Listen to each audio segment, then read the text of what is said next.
Hi, I'm Dr. Carolyn Lincoln with Play to Behave, and today's Facebook Live is about loose leash walking. I really want to help those of you who want to get out on a beautiful day like today. You probably can't tell right here. I was going to do it outside, but it's very noisy. They're cutting trees down. But I'm sure you want to get outside. But if your dog is pulling, it can be really embarrassing and also a safety hazard because, of course, they can pull you down the street and knock you over, and they can get to something that might not be safe for them. And sometimes it's going to make you angry, right? Yeah, to have them pulling you. So what I'm going to tell you about today, the first thing I'm going to address are objections, because there are a lot of objections. And just to warn you, don't go kicking and screaming, because just hear me out, all right? So the most effective tool that I've found to help people get their dog to walk on a loose leash is a head halter. It does take a couple of weeks to get them used to it in some cases, but you can do this, all right? The best thing to do whenever you have a behavior you don't want is to prevent it. And to, if that means you can't walk your dog for a while, then maybe you can't. But if you can use a tool that gets them up and going as quickly as possible, and you have a dog that won't pull you, what's better than that, right? Okay, so I will address objections, but for those who don't know what a head halter is, this is one of my little kids, well, my kids are grown now. This is one of their ponies. I hope you can see this, but this is a head halter. You see how it goes around the horse? And these are used on cows and sheep and all kinds of different animals. Even, well, let's see what I have here. Yeah, even giraffes sometimes, or zebras, or camels. Okay, so it can be exotics. Why not use it on a dog? It's really humane, and it works. It works because where the head goes, the body follows. So you have complete control. Now, the objections, because those are big. All right, the first objection that I usually hear is that their dog hates it. Your dog hates it, they won't wear it, there's no way, you've tried it, and you're not going to be able to get it on them. Well, there is a way to get them to love it, just like when you go for a walk and you pull out the leash or your coat or whatever, and they get really excited. Oh my gosh, we get to go for a walk. That's what you want when you pull out the head halter. Okay? Some of these are referred to as gentle leaders. That's one brand, and that's probably my favorite brand. There's also Halties and other ones. You have to get what fits, your dog. But there is a way to get them to love it. So let's just put that aside for the moment. Second objection I hear all the time, that it's like using a muzzle. It is not a muzzle, okay? When it first came out, a lot of people did think it was a muzzle, and so they would think you had a mean dog or something, but you don't have to worry about that anymore, because most people know what they are. And if they don't, you can just enlighten them and tell them it's just like what we put on horses or other large animals, and it's actually more humane. I mean, you still want to have a flat collar on, because that's where you can have your ID, but dogs have an oppositional reflex, which means, I'll say that again, it's oppositional reflex. And that means that when you push against them, they push back. So if you were standing right here beside me and I put pressure on your shoulder to push you away, you'd probably move away from me. But your dog, no. They're going to push right back up against you. Try it. You'll see. It's not always the case 100%, but most of the time, dogs will push back. So when you put a neck collar on them and you attach the leash, and they start to pull, they feel that pressure on their neck, and then they pull even harder. And it's the same thing with a harness. Now, you can get no-pull harnesses, and those are great.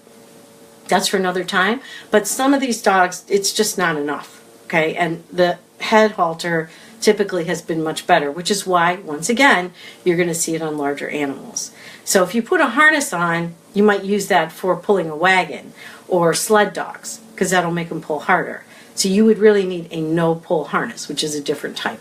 That puts a pressure behind the shoulders or, the arms, so that, paws, whatever you want to call it, forepaws, so that the pressure, when they pull forward, the pressure actually comes behind their leg, and they push back on that. And that's what keeps them from pulling. But if you can use that, great. Go ahead and put that on, because that's a great tool. And there are a variety of different kinds of those as well. But the head halter, especially if you have a dog who's anxious and who, has a problem with other dogs or people, the head halter is a better way to go. But you do have to get them used to it. So that's one thing.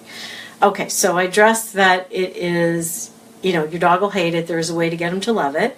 And 2, that it's not a muzzle. And if you are worried about what people will think, well, for one thing, you can get the head halter that is the same color as your dog, so they won't really see it. I can't believe it. I think I forgot to bring, I forgot to bring the harness down here with me. So that's okay. I'll put a picture of it up later, and I'll show you how to use it and put it on the dog and so forth. But anyways, the harness can be the same color so people won't see it. So it's not, you know, if you're worried about it looking like a muzzle. Plus, if your dog's pulling you down the street, they're probably going to talk about you anyways. So if you're worried about what people think, please don't worry about that. What's most important is that your dog is safe and that you can take a walk together and enjoy yourselves, right? And each time it's going to get better and better. Each time they're not practicing the behavior you don't want, each time they're not pulling, it's getting you closer to a dog that can be trained to walk on a loose leash. So this doesn't have to be forever. You can later, you know, start teaching and training using other methods so that if you don't want to use the head halter, you don't have to. So the third thing that people complain about is that, or that they're concerned about, is that it can hurt their neck. You know, and they'll show pictures of the dog, you know, bucking and everything. Well, if your dog is bucking on a head halter, they're probably going to do it on anything else that you use. That means your dog needs training and it's not time to go outside. So, or at least not on a walk where that's going to happen. So can it happen? Yes, it can. It's unusual because most dogs on these do really well. So you'll have to do other things. Also, the other reason is because people don't put it on properly. If you don't put it where it's supposed to go, then yes, they're not going to get the same effect as if you, I mean, it isn't effective, any more effective than a collar. Okay, if the pieces of this, let me show you. You might be able to see it a little bit better on this one, but this nose loop here is usually loose. It's where it goes behind the ears up here that it's very tight. And it's similar to if I were to put a hat on, okay, and I had a strap. The strap would go behind my ears and under my chin, okay? It's not on my trachea, my throat, which can be hurt, you know, so when they do pull with a flat collar, they can collapse their trachea. It's up here under the chin if it's fitted properly. So this doesn't hurt if it's tight. I mean, push up on your chin right now. That doesn't hurt. And behind your ears, push there. It doesn't hurt. And actually, that is a pressure point for dogs that tends to calm them down. So this loop has to be very tight. So it's way up by their ears up here. Put it on the horse. So it's way up here by their ears. If this slides down to their neck, if that's the way you have it fitted, if it's down here, then it's really no more effective than a flat collar. Now the nose loop is not tight. It's not a muzzle for one reason, because this doesn't prevent them from biting or eating or barking or anything else. Now if they pull, the leash is actually coming down from the bottom of the collar under the nose loop, so it will close that nose loop. So if they pull, the nose loop closes. So it helps you a little bit, but it's not a muzzle. And this part, as I said, is normally loose. Now you don't want it to fall off, so you have to make it tight enough so that it won't fall off, but you also don't want it on that sensitive, you know, nose tissue. You know, where your nose, the nose is pink or black or whatever. You don't want that rubbing on there. So you want to make it tight enough so it's right above that fleshy part, but and not loose enough so it'll fall off. And this part has to be really tight, like a shoe. So that brings me to one of the other objections, which is that their dog gets blisters. I have people tell me that. Well, I tried it, it worked, but my dog got blisters right here. The reason they get blisters right here is the same reason when you get blisters on your heel and your shoe isn't fitted properly. When your shoe isn't fitted properly, the shoe can move around your heel and give you blisters. If the shoe's too short, you get blisters on your toe. That makes sense, right? But did you ever wonder, like, I don't get why I'm getting blisters on my heel? Well, your heel's going up and down. because maybe your shoe isn't fitted right or tightened properly.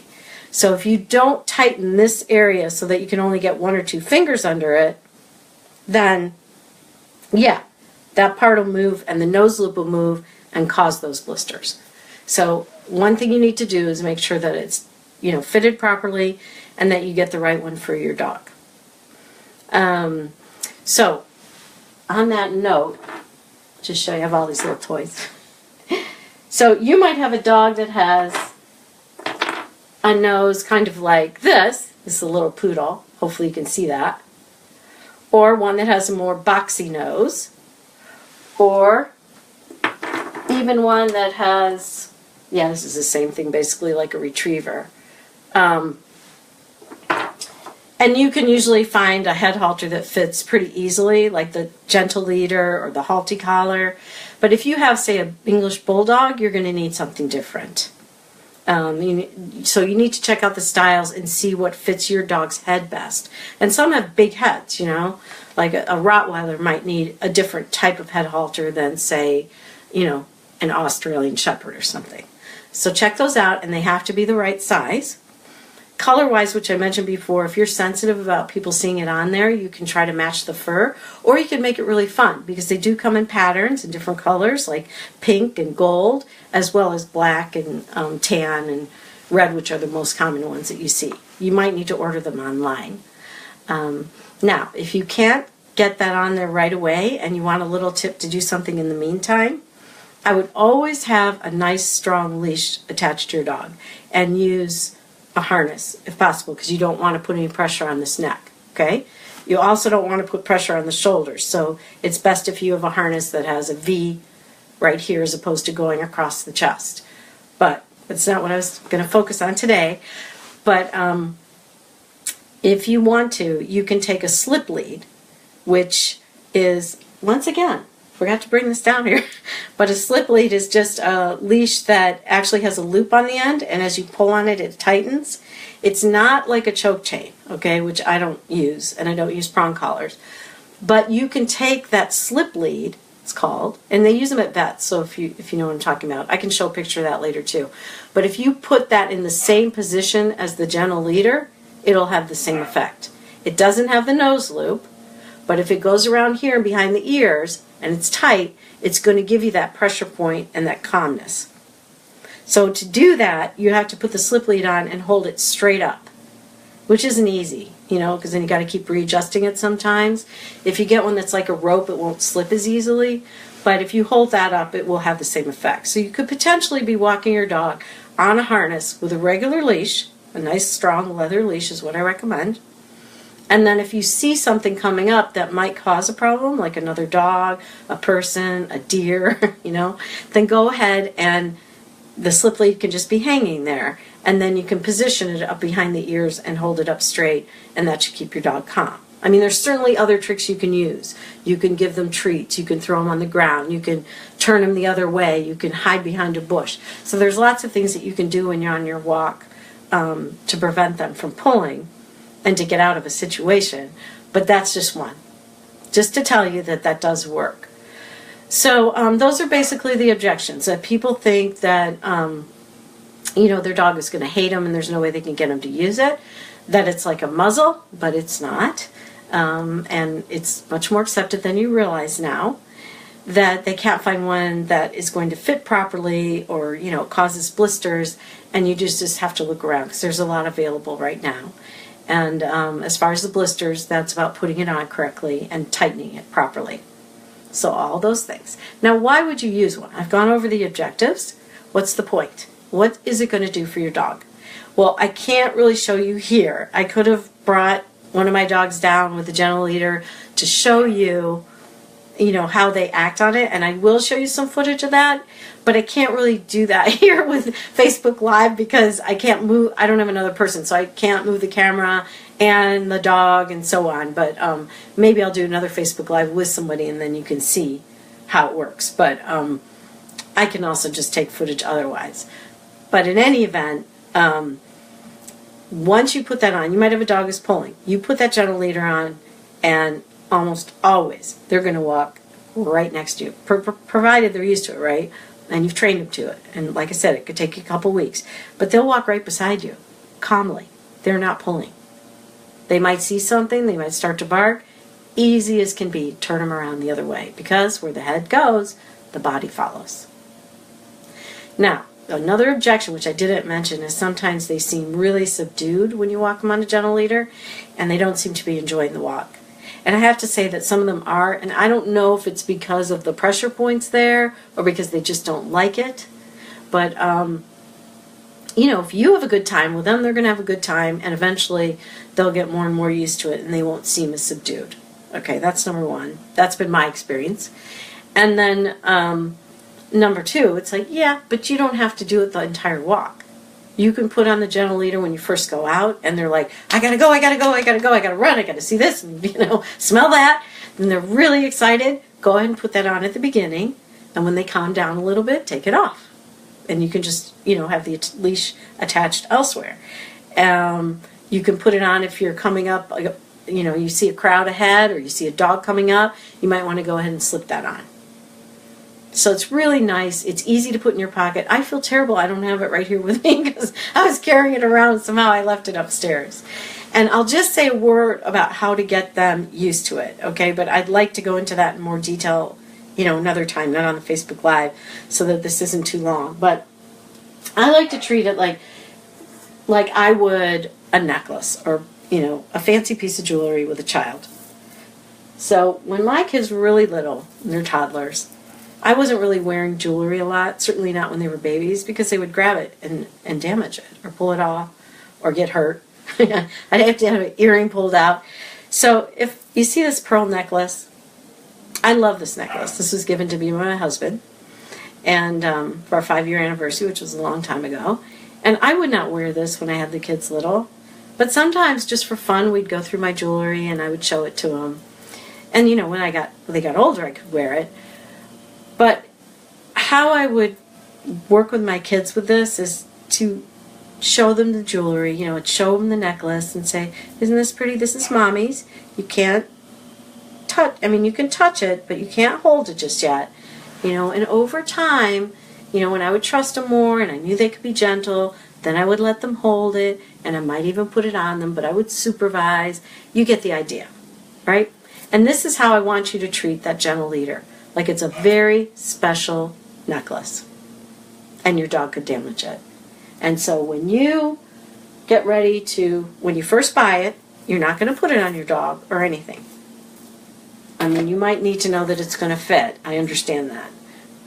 You know what? They're not that expensive. If it turns out you got the wrong one, you can always return it, or you can, you know, get another one. They're like $15 or something. So, of course, I'm sure it depends on the size and the brand. So when you go to feed them, you go and take their food out for dinner. Oops, I should have put this away. So, remember, what we're trying to do is create a positive association between this gentle leader, I'm going to call it that, or head halter, and, you know, so that they feel good about this. So, you're going to go feed them. So, what do? The first thing you do, first week is like, oh, it's time to eat. You guys ready to eat? Are you hungry? They usually know the words. You pull out your gentle leader. Look what I have. Oh my gosh, I got my gentle leader. Oh, I love this thing, right? And you put the food in there. Good dog, and give them the food. Every time you feed them. Every time you reward them. Every time you're going to go for a walk. Every time you're going to do anything. Watch TV together, you know, read a book, and you have them sitting right there by your lap. You might pull that out first and say, look what I got. Come on, come sit with me. Come sit with me. And you just make this a really positive, you know, part of their life.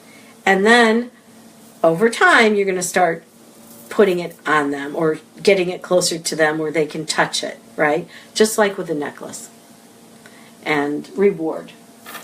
And the reward doesn't have to be food. It can be going for a walk, but you might let them touch it. So by the time you want to start putting that on your puppy or your dog, and you could even start, you know, giving them treats inside the nose loop, they can't wait to put their nose in it. They want to put their nose in it. And that's what you want. So I hope that helps you. If you have questions, I can't see the screen. So I hope you enjoyed this. If you have questions, just ask below and I'll get back in the comments to you. I also I'll put up some pictures of the gentle leader since I didn't bring it down here. And I'll put one on my dog so you can see what it looks like, but I'm sure you've all seen them anyways. And then if you want more training on it, let me know. I can make a video showing you how to get it on my dog, or maybe I'll do that for next week. And also, here's what you can do when you leave. Besides leaving a comment, I have a new Facebook group. It's called Play to Behave Young Dog Training. And I'd love for you to join. Just request to join and I'll add you in. Just made it closed so that we don't get a bunch of spammers. And this is so that we can talk and share ideas about training young dogs, which can be difficult. So again, I hope that helped you. If you have objections to using the gentle leader, I went through them. I hope that made sense to you. Just trust me on this. If you haven't tried it, or if you've tried it and it failed in the past, give it another try. If you go through the trouble that I said, which isn't that much trouble, okay? Because for those couple weeks, you wouldn't be able to walk your dog anyways, probably, no matter what kind of training you do. Go ahead and do that. See if you can get them to love it. You get them to love it and you get that on your dog, you're going to be so glad. Because guess what? For 2 weeks trouble or whatever it takes, it might take you a month, it might take you 3 days. You're going to have maybe 15 years to go. Now I'll just add one more thing, where you can use that as a tool. If you have a dog that already tolerates putting it on, but you start walking and they start pawing at it to get it off, just pick up your pace and start talking to them. Give them some treats. Oh, look, let's go, come on. And you just keep going. And that's a distraction. It will take their focus off of that gentle leader and keep you going. Keep your walk short if you need to keep them short. Take it on and off if you need to take it off, on and off. So there's lots of things you can do. But it's a wonderful tool, and I hope you'll benefit from it. So thanks for joining me today, and I hope to see you in the Facebook group. That's Play to Behave Young Dog Training. Thanks for joining me.